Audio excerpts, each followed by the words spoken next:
Hey guys welcome back to one more mini vlog. So నేను ఒక good news share చేద్దాం అనుకుంటున్నాను. Actually ఏంటి అని అంటే ప్రతి ఒక్కరికి డ్రీమ్ ఉంటుంది కదా, ఒక సొంత ఇల్లు ఉండాలి మనకంటూ అనేసి. And finally my dream came true. So నేను ప్రతి ఒక్క డీటెయిల్స్ ఇంటికి సంబంధించింది, అంటే మేము ఎలా ప్లాన్ చేసుకున్నాము, ఇంటీరియర్ ఎలా చేసుకున్నాము, సో దానికి సంబంధించిన ప్రతి ఒక్క వీడియో అయితే నేను షేర్ చేస్తాను. అండ్ దానికి సంబంధించిన వీడియో క్లిప్స్ కూడా మీకోసం తీసి పెట్టుకున్నాను. Definitely I'm going to share it. And వచ్చే దారిలో మా బుడ్డోడికి ఒక చిన్న క్యారియర్ అయితే తీసుకున్నాము. యాక్చువల్లీ లాస్ట్ టైం తీసుకున్నది పెద్దదనమాట, అది చాలా పెద్దగా అయిపోతుంది. సో మళ్ళీ చిన్నది కొన్నాము అనమాట. అండ్ గృహప్రవేశానికి అయితే ప్రిపేర్ చేసుకుంటున్నాం అనమాట. మా ఆడపడుచు కూడా వచ్చింది.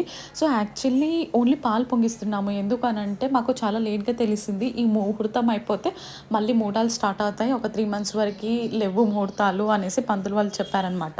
సో ఇమ్మీడియట్గా అప్పటికప్పుడు మా ఆడపడుచు రావడం అండ్ పాలు పొంగించడం అంతా అయిపోయింది. అండ్ ఇల్లు కూడా కంప్లీట్ అవ్వలేదు కాబట్టి అందరిని ఏం పిలవలేదు. అండ్ దీని కంటిన్యూషన్ నెక్స్ట్ వీడియోలో